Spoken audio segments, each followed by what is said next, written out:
அதனால கம்பேர் பண்ண வேண்டாம். நம்ம குழந்தையோட ஓன் டைம் வரும்போது அது எல்லாம் லேர்ன் பண்ணிப்பாங்க கண்டிப்பாக. அதே மாதிரி ரொம்ப நம்ம இப்போவே ஐயோ அவனோட ஃபியூச்சர் என்ன ஆகும், நாளைக்கு நமக்கு அப்புறம் என்ன பண்ணுவாங்க, அதெல்லாம் ரொம்ப யோசிக்க வேண்டாம். ஒரு நாள் நம்ம இந்த மாதத்தை பிளான் பண்ணலாம், இந்த வருஷத்தை பிளான் பண்ணலாம். ஸ்டெப் பை ஸ்டெப் போவோம். ஸ்டெப் பை ஸ்டெப் அது நமக்கு அடுத்த நிமிஷம் என்னன்றது நம்ம கையில இல்லை. நார்மல் குழந்தைங்களா இருந்தாலும் சரி, யாரா இருந்தாலும் சரி, அடுத்த நிமிஷம் நம்ம கையில இல்லை. அதனால நம்ம ஸ்லோவா போவோம், ஸ்லோ அண்ட் ஸ்டெடியா போவோம். அவசரப்பட வேண்டாம். கண்டிப்பா இந்த குழந்தைங்கள்ட்ட ரிசல்ட் கிடைக்கும், இம்ப்ரூவ் ஆவாங்கன்ற நம்பிக்கையோட ஸ்லோ ஸ்டெப்ஸா போவோம். ரொம்ப இதுல மெயினான விஷயம் என்னன்னா பேரண்ட்ஸோட mental health and physical health. நம்ம என்ன நினைப்போம், ஓட ஆரம்பிக்கும் போது என்ன நினைப்போம்னா கஷ்டப்பட்டு பண்ணிப்போம், அதுக்கப்புறம் அவங்க சரியாயிடும், நம்ம நம்மளை பார்த்துக்கலாம். இல்லை, நம்ம ஸ்டார்டிங்ல இருந்தே நம்மளோட mental health and physical health நம்ம பார்த்துக்கணும். அது த்ரூ அவுட் நம்ம அப்பதான் அவங்க ஃபேமிலியை சப்போர்ட் பண்ண முடியும். சிப்ளிங்ஸ் இருக்காங்க இல்லையா, அடுத்த குழந்தைங்க எல்லாரையும் நம்ம பார்க்கணும், எஸ்பெஷலி லேடிஸ். அதனால கண்டிப்பா spend some time for yourself. அந்த குழந்தை ஒரு தெரப்பியில் விட்டுருக்கோம்னா அந்த ஹாஃப் அன் ஹவர் 40 minutes உங்களுக்கு என்ன பிடிக்குதோ செய்யுங்க. கண்டிப்பா மென்டல் உங்களுக்கு அந்த ஸ்ட்ரெஸ் ரிலீவர் ஏதாவது வேணும், ஏதாவது உங்களுக்கு பிடிச்ச டிராயிங், ஏதோ ஒரு விஷயம். ஸோ கண்டிப்பா நம்ம ஓட ஆரம்பிக்கும் போது இதை எதுவுமே யோசிக்க மாட்டோம், பிளேஸ் பண்ணிட்டா போதும். இல்லை, சைமல்டேனியஸா உங்களோட ஹெல்த்தையும் physical health and mental health பார்த்துக்கங்க. அப்புறம் பாசிட்டிவா இருங்க. யார் என்ன சொன்னாலும் இது என் பிள்ளை, இது நான் கொண்டு வருவேன். நிறைய நெகட்டிவ்ஸ் தான் நமக்கு வரும், அதை எதையுமே நம்ம கண்டுக்க வேண்டாம். நம்ம பாசிட்டிவான மக்களோட மட்டும் இருப்போம். யாராவது நெகட்டிவா இது பண்ணாங்கன்னா அவாய்ட் பண்ணிடலாம். அவங்க நம்ம சண்டை போட வேண்டாம், just keep away from them. நமக்கு வேண்டாம். நம்ம குழந்தைங்களை பற்றி எப்படி கொண்டு வரணும்னு நமக்கு பாசிட்டிவா யாரெல்லாம் கைட் பண்றாங்களோ அவங்க கூட நம்ம மூவ் பண்ணணும்.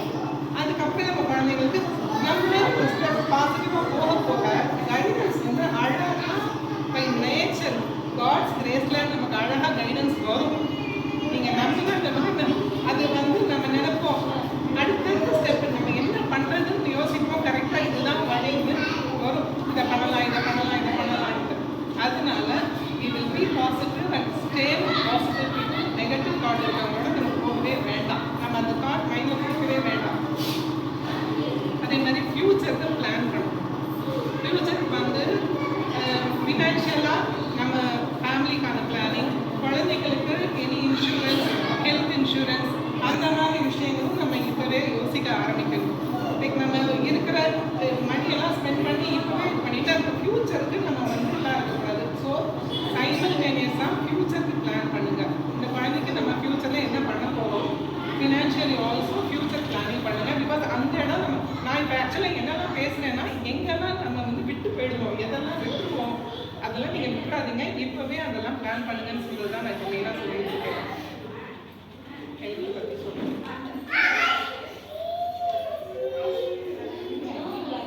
அதே மாதிரி கூட இருக்க சிப்ளிங்ஸை மோஸ்ட்லி என்ன பண்ணிடுவோம்னா அவன் தான் அந்த குழந்தை தான் அந்த கேர்ளோ பாயோ ஒன்றா நல்லா படிக்கிறாங்க, நார்மலாக இருக்காங்கன்னு சொல்லிட்டு நம்ம மோஸ்ட் ஆஃப் த டைம் அவங்கள விட்டுடுறோம்.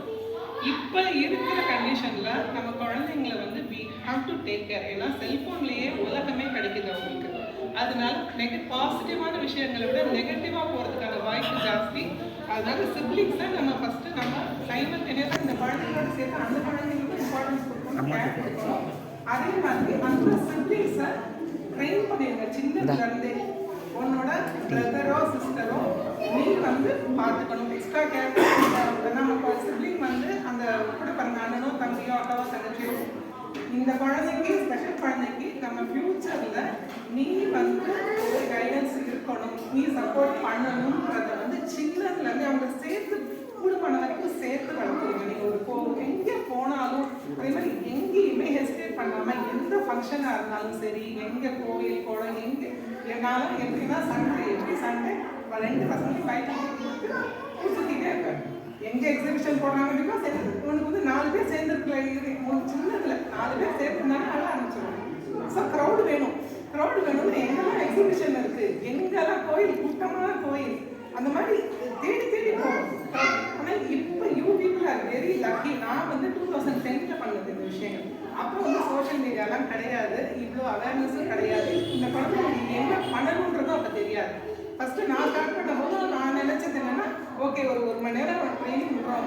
அவங்க நல்லா பண்ணி கொடுத்துருவாங்க நம்ம குழந்தைய.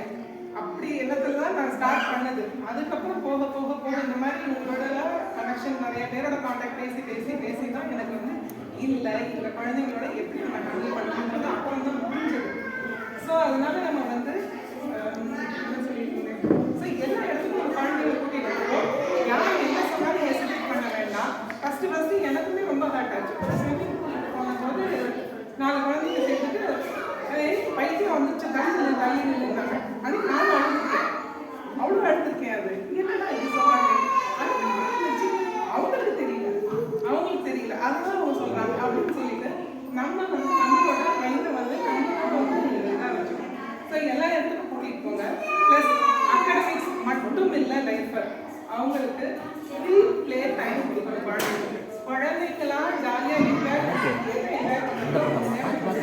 கண்டினியூஸாக காலையிலேருந்து ஷெட்யூல் போட்டு நைட் வரைக்கும் அந்த குழந்தைங்களை போட்டு மாற்றி சொல்லி கொடுத்துட்டே இருந்தால் நார்மல் குழந்தைங்களே வெறுத்து போயிட்டு சொல்லும், அது திட்டும், அம்மா நாங்கள் பண்ண மாட்டேன்னு சொல்லும். இந்த குழந்தைங்களால சொல்லவும் முடியாது. அப்போ கோபமாக காமிப்பாங்க, அது பிஹேவியராக மாறும். ஸோ அவங்களுக்கு கொஞ்சம் ஃப்ரீ டைமும் வேணும். அவங்களுக்கு என்ன விஷயங்கள் பிடிக்குதோ அதை நம்ம கண்டுபிடிச்சி ட்ராயிங் நல்லா பண்ணுறாங்க, எது நம்ம நல்லா பண்ணுறாங்கன்னு பார்த்து அதில் கொஞ்சம் நம்ம இன்னும் கொஞ்சம் ஃபோக்கஸ் பண்ணி கொண்டு போகும்போது அவங்களோட இம்ப்ரூவ்மெண்ட் கொஞ்சம் பெட்டராக இருக்கும். அதே மாதிரி நம்ம ஃபிசிக்கல் ஹெல்த் குழந்தைங்களுக்கு நம்ம கான்சன்ட்ரேட் பண்ணணும். ஒரு ஸ்கேட்டிங், சைக்கிளிங், ஸ்விம்மிங் அந்த மாதிரி விஷயங்கள் சின்ன வயசில் சொல்லித்தரது நல்லது.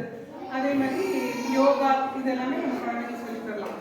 அதே மாதிரி முதல்ல நம்ம கான்சன்ட்ரேட் அகாடமிக்ஸ் பின்னாடி ஓடிடுறோம், கொஞ்சம் ஸ்போர்ட்ஸ் கொடுத்துறோம். பட் அந்த டெய்லி லிவிங் ஸ்கில் வந்து நம்ம டோட்டலாக தெரப்பி சென்டர் மட்டுமே எதிர்பார்த்து இருக்க முடியாது. நம்ம வீட்டில் நம்ம பழக்கி ஆகணும்.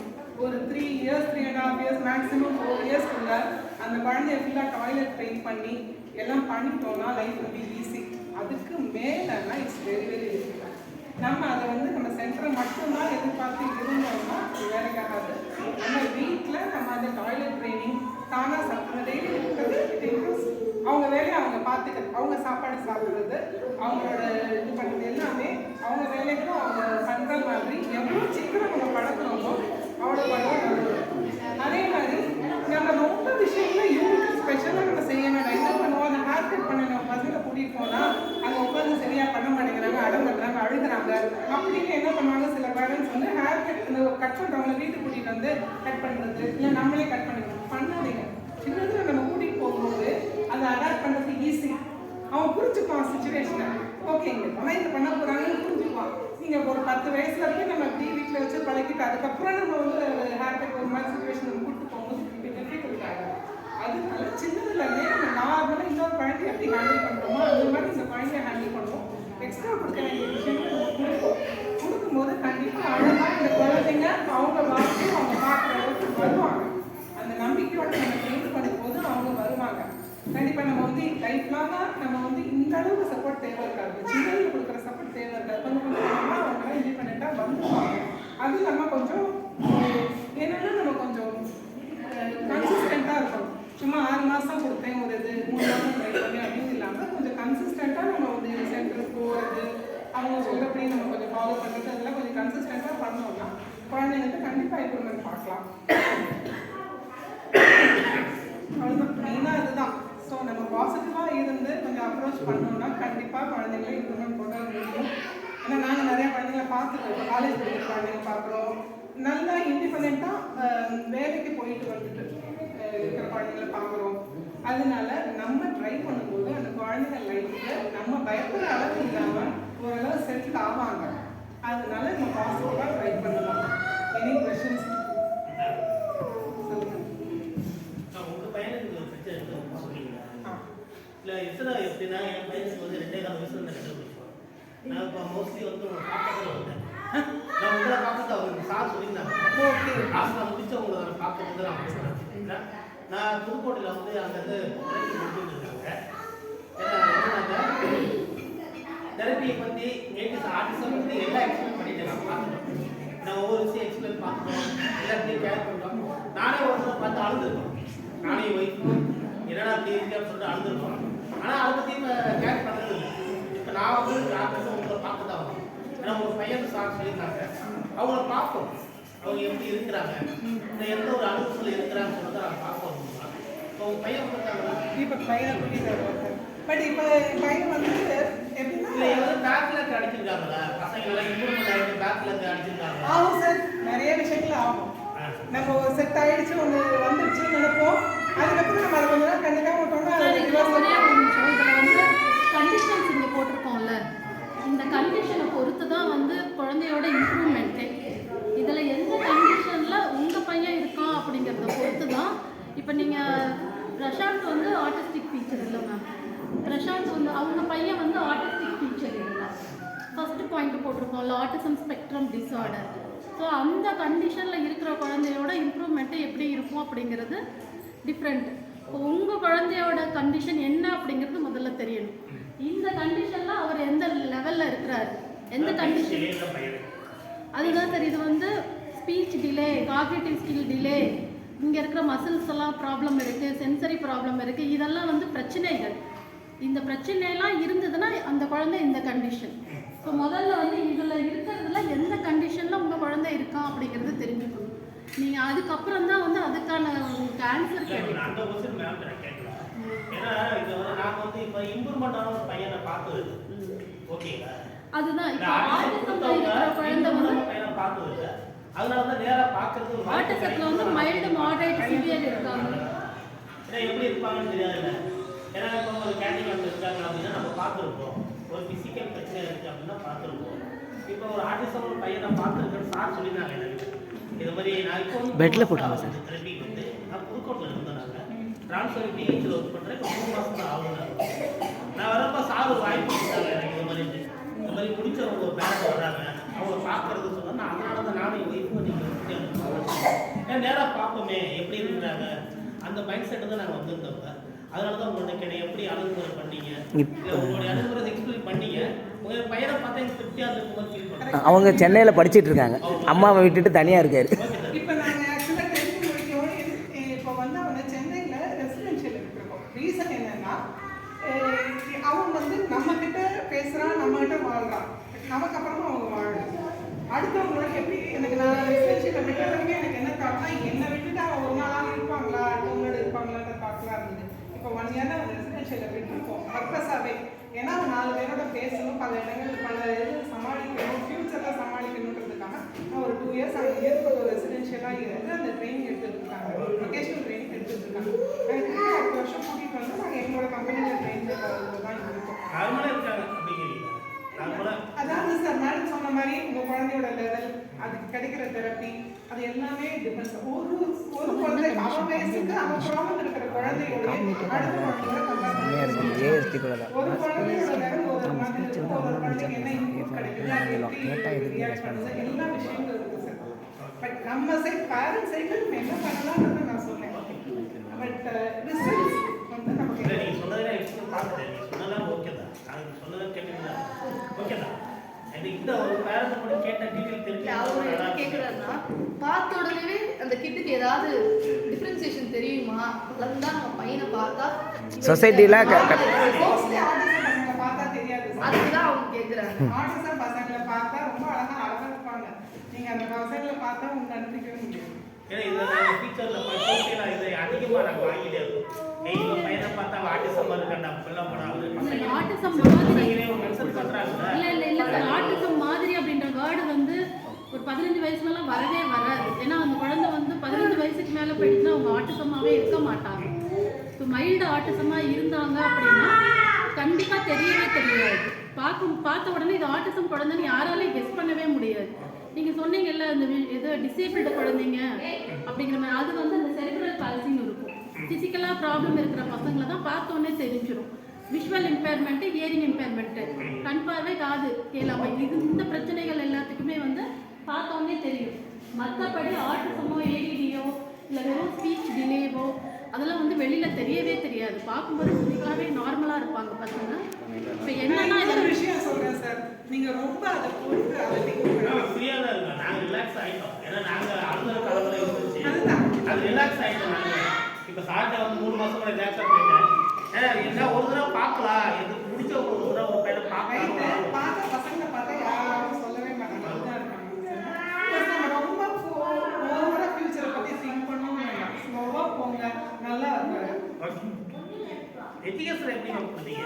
எஜுகேஷன் வந்து நான் இப்போ சிவராம பாலாரியான்னு இங்கே ஏன்னா ஸ்கூலில் இது பசங்களுக்கு ஃபர்ஸ்ட் கிரியா எஜுகேஷன் தான் டெவலப் பண்ணுது. அதனால தான் டிவி நாங்கள் எஜுகேஷனில் தான் சார் அவன் வந்து இன்க்ளூசிவ் வித் கேர்டேக்கரோட அவன் போவான். 8th ஸ்டாண்டர்ட் கேர்டேக்கர் வந்து கூட இருப்பாங்க. நார்மல் சிபிஎஸ்சி ஸ்கூல், அதில் நார்மல் சிபிஎஸ்சி பசங்க படிக்கிற பசங்களோடய அவங்க கிளாஸ்லேயே அவன் படிச்சான். சிபிஎஸ்சி அவன் 8th வரைக்கும் அதில் பண்ணோம். அதுக்கப்புறம் ப்ளஸ் 10th மட்டும் MIOSன்னு சொல்லிட்டு இட்ஸ் ஓப்பன் ஸ்கூல். ஸோ அதில் பண்ணோம். பிகாஸ் அவன் வந்து தேவையில்லாமல் போட்டு மேக்ஸ் எல்லாம் அவ்வளோ மேக்ஸ் நம்ம பசங்களுக்கு வாழ்க்கைக்கு தேவையான அரித்மெட்டிக் கேல்குலேட் பண்ணுறதுக்கு நாளைக்கு அவங்க பிஸ்னஸ்குள்ளே போது பைசா கனெக்ட் பண்ணுறதுக்கு இந்த அளவு மேக்ஸ் இருந்தால் போதும். நம்ம சிபிஎஸ்சி மேக்ஸ் எல்லாம் வந்து ரொம்ப ஹையாக இருக்கும். அந்த அளவுக்கு நம்ம வந்து தேவையில்லைன்னு சொல்லிட்டு MIOSக்கு ஒரு ஆப்ஷன் இருக்குது, national institute of open schooling. அதில் வந்து சப்ஜெக்ட் சூஸ் பண்ணிக்கலாம். அது வந்து சிபிஎஸ்சி சிலபஸே தான் அப்போ தான் இருக்கும். பட் என்னென்னா சப்ஜெக்ட் சூஸ் பண்ணிக்கலாம். ஸோ இவனுக்கு பிடிச்ச சப்ஜெக்ட் தான் அந்த சப்ஜெக்ட் எடுத்து நம்ம டென்த் பண்ணலாம். There are lot of options தான். இப்போ நிறைய விஷயங்கள் முன்னாடிலாம் வந்து நம்ம குழந்தைங்களை புரிஞ்சுக்கவே மாட்டாங்க. நான் கூட்டிகிட்டு போகும்போது யாருக்கும் ஆட்டிசம்னா என்னென்னு தெரியாது, அவ்வளோ இதாக பார்ப்பாங்க. இப்போ சொசைட்டியில் நிறைய அவேர்னஸ் இருக்குது, நிறைய சப்போர்ட்டிவாக இருக்காங்க. People are very supportive this days. அதனால நீங்கள் வந்து முன்ன மாதிரி அந்த ஸ்டிக்மாலாம் இல்லை சார். இல்லை பிகாஸ் வீட்டுக்கு ஒன்று இருக்குது. இப்போ கிட்டத்தட்ட ஒரு ஃபேமிலியில் யாராவது ஒரு இதில் இருக்கிறனால மக்களுக்கு புரிதல் ஜாஸ்தி ஆகிடுச்சு. நமக்கு டென்ஷன் வந்து கம்மியாகிடும். புரிஞ்சுக்கிறாங்க இந்த குழந்தை இப்படி தான் அப்படின்னு. அதனால நீங்கள் கவலையே படாதீங்க. நீங்கள் மேக்ஸிமம் எஃபர்ட் கொடுத்து கேட்குறேன்னா நான் புதுக்கோட்டையில் வந்து டேப் கிட்ஸில் பயணம் படிக்கிறேன். இங்கே RSK ஸ்கூல் சேர்க்க மாட்டேன். இல்லை சார், நான் ஸ்கூல் பாயிண்ட் நான் சொல்கிறேன். நாங்கள் வந்து எங்களுக்கு லக்கிலி இந்த சிவானந்த பாலாரியா வந்து இன்க்ளூசிவ் ஸ்கூலாக இருந்தது. இப்போ இன்க்ளூசிவ் ஸ்கூல் இல்லை, அந்த மேனேஜ் இல்லை. ஸோ நம்ம வந்து நான் இப்போ ப்ராக்டிக்கலாக பார்க்கறது வந்து நம்ம இந்த மாதிரி பெரிய பெரிய ஸ்கூல்லாம் கெயின் பண்ண வேண்டாம். நானுமே ஃபஸ்ட்டு என் பையன் பெரிய பெரிய மான்ஃபோர்ட்டில் படிச்சுட்டு இருந்தான். அதனால என்னோட தாட் எப்படின்னா எங்களுக்கும் வைக்கிறது 5 வயசுக்காவது மான்ஃபோர்ட்டில் போட முடியுமா, 2ஆம் கிளாஸ்லேயே மான்ஃபோர்ட்டில் போட முடியுமா, இதுதான். பட் வேண்டாம், தட் இட் இஸ் ஸ்ட்ரெஸ். அந்த குழந்தைங்களுக்கும் ஸ்ட்ரெஸ் ஆகும், நமக்கும் ஸ்ட்ரெஸ் ஆகும். தேவை நமக்கு அப்ரோச்சபிளாக இருக்கிற சின்ன சின்ன ஸ்கூல்ஸ் பாருங்கள் சார். நம்ம ஏரியாவில் இருக்க சின்ன ஸ்கூல்ஸ் பார்த்து குழந்தையோட சுச்சுவேஷன் சொல்லி இப்போல்லாம் எடுத்துக்கிறாங்க நல்லா. ஸோ அவங்க சப்போர்ட்டிவாக ஏன்னா பெரிய ஸ்கூலில் போட்டு ஒரு ஓரமாக உட்கார வச்சாங்கன்னா நமக்கு ஒரு பிரயோஜனமும் கிடையாது. அந்த டே ஃபுல்லாக வேஸ்ட் ஆகும். அந்த குழந்தைக்கு எந்த இம்ப்ரூவ்மெண்ட்டும் இருக்காது. அதுக்கு பதிலாக சின்ன ஸ்கூலில் போட்டு 4 குழந்தைங்க அவங்களோட கம்யூனிகேட் பண்ணுறாங்க, 4 பெரியவங்க அவங்களோட கம்யூனிகேட் பண்ணும்போது அந்த குழந்தைக்கு நிறைய சிமுலேஷன் கிடைக்கும். அதனால நமக்கு 1000 இருக்கும் சார். நான் டாக்டர் ஆகணும்னு நினச்சேன், நான் அது ஆகணும்னு நினச்சேன். நான் அப்படி தான் நான் இப்போ யோசிச்சு பார்க்குறேன். நம்ம ஃபஸ்ட்டு பையன் செகண்ட் குழந்தை வந்தது வந்து இது ஆக்சுவலி இது வந்து ஹீ இஸ் எஜுகேட்டிங் அஸ். வாழ்க்கையில் என்னன்றது இந்த குழந்தைக்கு நமக்கு சொல்லித்தராங்க. உண்மையாக சொல்லணும்னா இல்லாட்டி நம்மளோட வேகம் வந்து வேகமாக போயிட்டு இருக்கும். வாழ்க்கையில் என்ன நின்று நிதானிச்சு மக்களை பார்க்கறதுக்குலாம் நமக்கு இந்த குழந்தைங்க நான் என்னோட ஃபீலிங் இந்த குழந்தைங்க சொசைட்டியோட ஓட்டத்தை கட்டுப்படுத்தி மக்களை கரெக்டான திங்க் பண்ண வைக்கிறதுக்காக கடவுள் கொடுக்குற குழந்தைங்கன்றது தான் என்னோட திங்கிங். நான் அனுபவிச்சதுக்கப்புறம் சொல்கிறேன், நான் வெளியாளர்னு சொல்லலை, நான் அனுபவிச்சதுக்கப்புறம் சொல்கிறேன். அதனால நம்ம லைஃப்பை கொஞ்சம் ஸ்லோ பண்ணிக்கலாம், நிதானமாக போவோம் சார். அவ்வளோதான். இது வந்து 16 வருஷம் சார். இது என்னோட 16வது வருஷம். நான் அவனோட 16 இயர்ஸாக அவனோட போயிட்டு இருக்கேன். ஸோ அந்த குழந்தைங்க அப்படிதான். அவங்கள ஹாப்பியாக வச்சுக்கணும், அவங்கள எஜுகேட் பண்ணணும், அவங்களுக்கு ஒரு ஃபியூச்சர் செட் பண்ணி கொடுக்கணும். இதுதான் நம்மளுடைய அதுக்கு நோக்கி போவோம். அடுத்த குழந்தைங்களை கம்பேர் பண்ண வேண்டாம், அடுத்தவங்க என்ன சொல்கிறாங்கிறது நம்ம யோசிக்க வேண்டாம். Okay, thank you.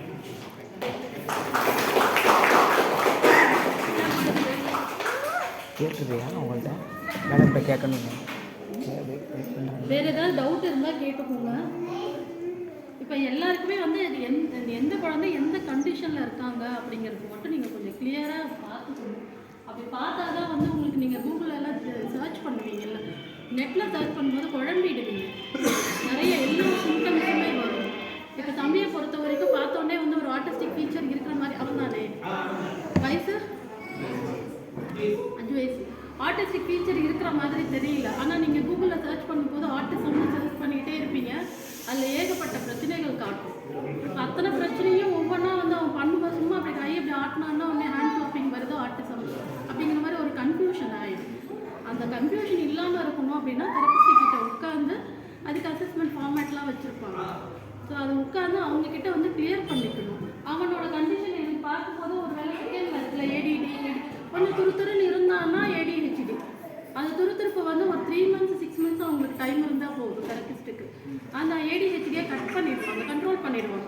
அப்போ அந்த ஏடிஹெச்டியில் வச்சு மட்டும் கட் ஆகிடுச்சு வச்சுக்கோங்களேன், ஹைப்பர் ஆக்டிவிட்டி கட் ஆகிடுச்சு அப்படின்னா ஏடிஹெச்டி இருப்பாங்க, அட்டென்ஷன் டெஃபிசிட் டிஸார்டர். ஸோ அந்த ஏடிஹெச்டி குழந்தைய தெரப்பி கொடுத்து நம்ம ஏடிடி லெவலுக்கு கொண்டு வந்துடும். அப்போ கவனம் மட்டும் சிதறல் இருக்கும் ஏடிடி லெவலில் இருக்கும்போது. அதுக்கு அடுத்த லெவல் வந்து லேர்னிங் டிசபிலிட்டி. அட்டென்ஷன் இல்லை அப்படிங்கும்போது குழந்தையால லேர்ன் பண்ண முடியாதுல்ல. அப்போ அவங்க வந்து என்ன ஸ்டேஜ் கிராஸ் பண்ணுறாங்கன்னா லேர்னிங் டிசபிலிட்டி அது இதில் இருக்குது. ஸோ லேர்னிங் டிசபிலிட்டி லெவலை கிராஸ் பண்ணி அதுக்கப்புறம் அவங்க நார்மல் லைஃப் வந்து லீட் பண்ணுறதுக்கு ட்ரை பண்ணுவாங்க. அப்போ டேரெக்டாக ஒரு ஆட்டிசம் குழந்தையாகவே இருந்தாலுமே சென்சரி தெரப்பி அதில் சென்சரி இன்டெகிரேஷன்லாம் கொடுக்குறாங்க. இல்லை சிவியர் ஆட்டிசமாக இருந்தாலுமே ஆட்டிசத்துலேருந்து அடுத்த லெவல் வந்து மைல்டாக ஹைப்பர் ஆக்டிவிட்டியோடு இருப்பாங்க. அதுக்கு அடுத்த லெவல் ஏடிடி, அதுக்கு அடுத்த லெவல் எல்டி. இந்த லேர்னிங் டிசபிலிட்டிக்கு அப்புறம் தான் வந்து நார்மல் லைஃப்பை அவங்க லீட் பண்ண முடியும். அப்போ இந்த ஸ்டேஜெல்லாம் குழந்தை வந்து கிராஸ் பண்ணணும். இந்த ஸ்டேஜை கிராஸ் பண்ணணும் அப்படிங்கிறது லேர்னிங் டிசபிலிட்டி ஸ்டேஜில் எப்படி இருப்பாங்க, ஏடிடி ஸ்டேஜில் எப்படி இருப்பாங்க, இது மட்டும் நமக்கு தெரிஞ்சால் போதும். அதுக்கப்புறம் வந்து ஸ்பீச் தெரபிஸ்ட் பேசினாங்கல்ல, அவங்க சொன்னது வந்து ஏதோ கரெக்டாக வந்து அவங்க மென்ஷன் பண்ணது டெவலப்மெண்டல் மைல் ஸ்டோனை மென்ஷன் பண்ணாங்க. டெவலப்மெண்டல் மைல் ஸ்டோன்னா என்ன?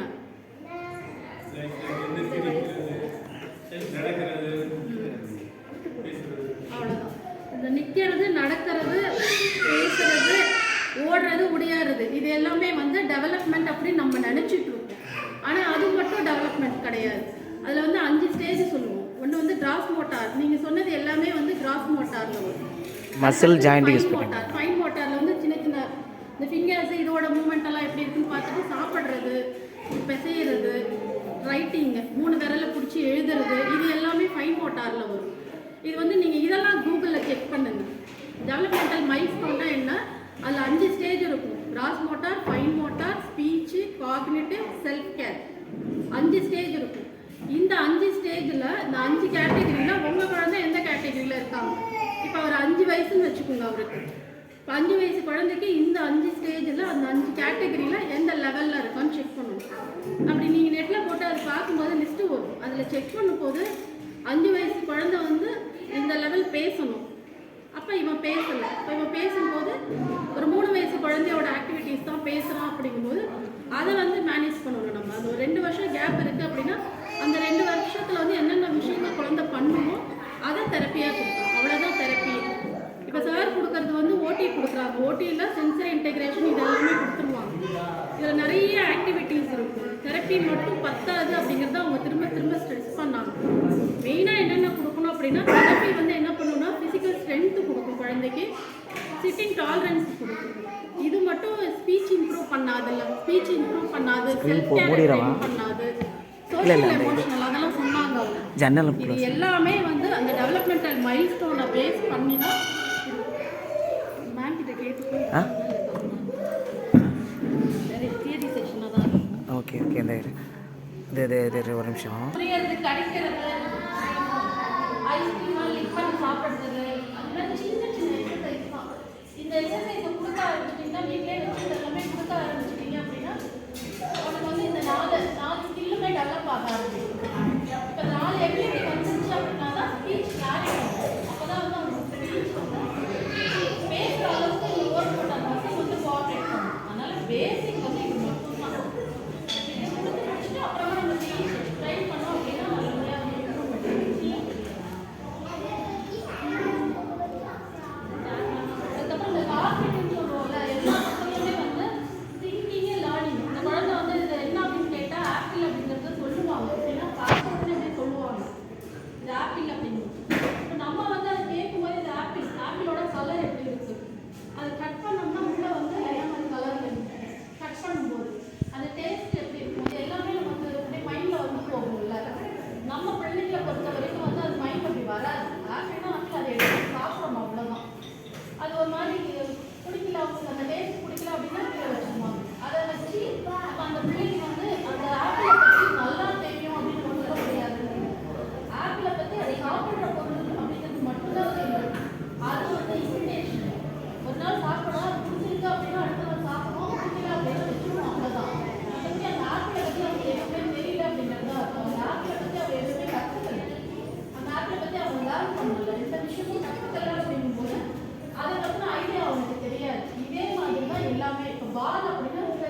அதுதான் வந்து அந்த ப்ராசஸ் தான் வந்து கார்மெண்ட் அதே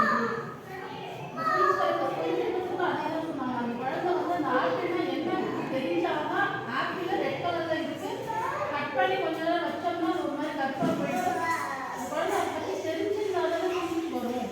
அதை பற்றி தெரியவே இல்லை அப்படிங்கும்போது அதை பற்றி எப்படி பேசுவாங்க. அதுதான் திரும்ப திரும்ப அவங்க ஸ்பீச் வந்து ஸ்ட்ரெஸ் பண்ணாங்க. அதனால் ஒவ்வொரு விஷயங்களுமே சொல்லிடுவோம். அவங்க சொன்ன மாதிரி காலையில் தூங்கி எழுந்திரிச்சதுலேருந்து நைட்டு இப்போ தூங்குற வரைக்குமே வந்து இந்த கார்மெண்ட் ஸ்கில்ல நம்ம இம்ப்ரூவ் பண்ணோம் அப்படின்னா ஆட்டோமேட்டிக்காக ஸ்பீச் வரும். ஓரல் மாட்டார் இம்ப்ரூவ் பண்ணணும், கார்மெண்ட் பிஹேவியரை இம்ப்ரூவ் பண்ணணும். இம்ப்ரூவ் பண்ணோம் அப்படின்னா நல்லபடியாக வந்து குழந்தைங்களுக்கு ஸ்பீச் டெவலப் ஆகாது. இது இல்லாமல் அடுத்தது வந்து ஏடிஎல்.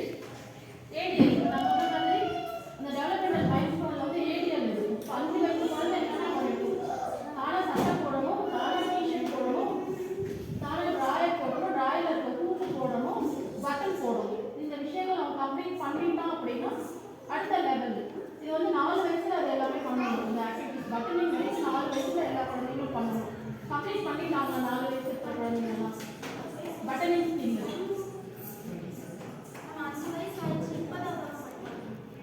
இப்போ 5 வயசுல அடுத்து என்ன பண்ணணும் அப்படின்னா பட்டனிங் ஸ்கில் முடிச்சதுக்கப்புறம் குட்டி குட்டியாக ஏதாவது நெயில் கட் பண்ணுறது அந்த மாதிரி ஆக்டிவிட்டிஸ் அடுத்தது. இது எல்லாத்தையுமே நீங்கள் நெட்டில் செக் பண்ணிங்கன்னா தெரிஞ்சிடும். 5 வயசு குழந்தை என்னென்ன ஏடிஎல் பண்ணணும். இப்போ காலையில் ஸ்கூலுக்கு கிளம்பும் போது லஞ்ச் பேக், வாட்டர் பாட்டில் எல்லாத்தையும் எடுத்து லஞ்ச் பேக்கில் வச்சு வாட்டர் பாட்டில் தண்ணி குடிக்கல அப்படிங்கிறது சொல்லணும். ஸ்பீச் இல்லை அப்படின்னால இந்த டெய்லி ப்ராசஸில் ஆட்டோமேட்டிக்காக என்ன பண்ணுவாங்க அப்படின்னா எல்லாத்தையும் அரேஞ்ச் பண்ணுவாங்க. அதுக்கப்புறம் ஸ்கூலுக்கு எடுத்துகிட்டு போகிற திங்ஸை திரும்ப பத்திரமா வீட்டுக்கு எடுத்துகிட்டு வரணும். இது எல்லாமே தான் அது வரும் இந்த டெவலப்மெண்டல் மைல்ஸ்டோனில். அப்போ 5 வயசு குழந்தை நம்ம ஏடிஎல் ஆக்டிவிட்டீஸ் சாப்பிட எடுத்துகிட்டு போகிறது, நானாக ஃபீடிங் அது எல்லாமே கம்ப்ளீட் பண்ணுறது, குளிச்சுட்டு நானாக வெளியில் வரணும். கோழி இல்லை அப்படின்னா போட்டு உள்ள பாத்ரூமில் இல்லாத சொல்ல தெரியும். இது எல்லாமே பண்ண வேண்டியது. நார்மலாக நம்ம மற்ற குழந்தைகளோட கம்பேர் பண்ணும்போது இந்த குழந்தை இதெல்லாம் பண்ணுது, இந்த குழந்தை இதெல்லாம் பண்ணலாம் அப்படிங்கிறது நம்ம இதெல்லாம் கம்பேர் பண்ணுவோம்ல. அந்த கம்பேரிசன் மட்டும்தான் தெரப்பியே. ஸோ அவன் பண்ணுறான் 5 வயசு பிள்ளை, இவங்களோட பிறந்த பிள்ளை 5 வயசு பிள்ளை இதெல்லாம் பண்ணுது, இவன் பண்ணலாம் அப்படிங்கும்போது அது எல்லாமே பண்ண வச்சுக்கோம் அப்படின்னா தெரப்பி கம்ப்ளீட் ஆகிடும். அதாவது மெயின் வந்து இதுதான். ஓரல் மோட்டார் கொடுக்க போகிறோம், ஸ்பீச் தெரப்பி கொடுக்க போகிறோம், அதுக்கப்புறம் ஏடிஎல் ட்ரைனிங் கொடுக்க போகிறோம், கார்மெண்ட் ஸ்கில் கொடுக்க போகிறோம். கம்ப்ளீட்டாக தான் எல்லா ஆக்டிவிட்டீஸுமே கொடுக்க ஆட்டோமேட்டிக்காக இம்ப்ரூவ்மெண்ட் வராது. இப்போ ஏதாவது டவுட் இருந்தால் கேட்குமா? வீடியோஸ் அது கிறிஷு தம்பியோடது ஒன்று போட்டேன். நேற்று ஒரு 3 ஃபோட்டோ போட்டேன்ல வீடியோ. இல்லை அது ஒரு தெரப்பி தான். அதான் இல்லை பேரண்ட்டு மோட்டிவேஷன் இந்த இவர் தான் அது அனுப்பி 2 வருஷம் ஆச்சு. ஆக்சுவலாக இந்த ஃபஸ்ட்டு இதில் இருக்கும்ல கேரா இதில் போட்டிருக்கேன்னு நினைக்கிறேன். இது இந்த பக்கம் ஓகே சொல்லிடுறேன். நிறுத்தி வச்சுக்கோங்க. ஸ்டாப் பண்ண. இவர் கிருஷி ஆடிட்டியா பிஹெச்எல் குவார்டர்ஸில் ஃபஸ்ட்டு வந்து ஹோம் தெரப்பி தம்பிக்கு தான் போனேன். 2023 கரெக்டுங்களா? செப்டம்பர் 15th 16 எனக்கு ஃபோன் பண்ணீங்க. 16 அடுத்த நாள் வந்தேன். ஒரு 1.5 years வீட்டில் வந்து பண்ணேன். அதுக்கப்புறம் இந்த சென்டர் ஆரம்பித்து இப்போ இங்கே வந்துட்டுருக்கேன். ஃபஸ்ட்டு டெய்லியுமே தம்பிக்கு வந்து டெய்லியுமே போவேன். சண்டே கூட வர சொல்லிவிடுவாங்க. ஒரு 1 year கிட்ட டெய்லியுமே போயிட்டு இருந்தேன். அதுக்கப்புறம் இப்போ வாரத்தில் ஒரு 2 நாள் இல்லை 1 நாள் அந்த அளவுக்கு இம்ப்ரூவ்மெண்ட் இருந்ததுனால கொஞ்சம் கொஞ்சமாக குறைச்சிக்கிட்டாச்சு தம்பிக்கு. ஸோ என்னோடய எஃபெக்டை விட இது என்ன டேட்டுன்றது தெரியல, 2 வருஷம் இருக்கும்னு நினைக்கிறேன். வீட்டில் நான் பண்ணிவிட்டு வந்ததுக்கப்புறம் அவங்க அம்மா எவ்வளோ எஃபெக்ட் போட்டிருக்காங்க பாருங்கள். ஹோமில் எந்த அளவுக்கு ட்ரெயினிங் கீழே வரலையா? ஒன்றும் இல்லை. இப்போ இவங்க பண்ணிட்டு இருக்கிறது வந்து எதுக்காக பண்ணீங்க? ஃபஸ்ட்டில் வந்து அரிசிலாம் போட்டு எடுத்துக்கிட்டு இருக்காங்க. அவனுக்கு கான்சன்ட்ரேஷனை அந்த இதை வந்து தனியாக பிரித்து எடுக்கணுங்கிறதுக்காக கான்சன்ட்ரேஷன் சரி, அது பக்கத்தில் இருக்கிறது வரதுட்டீங்களா? அந்த குட்டி குட்டியாக காளான் மாதிரி இருக்கும்ல, குட்டி குட்டி காளான் மாதிரி அதை வந்து இதில் வைக்கணும்.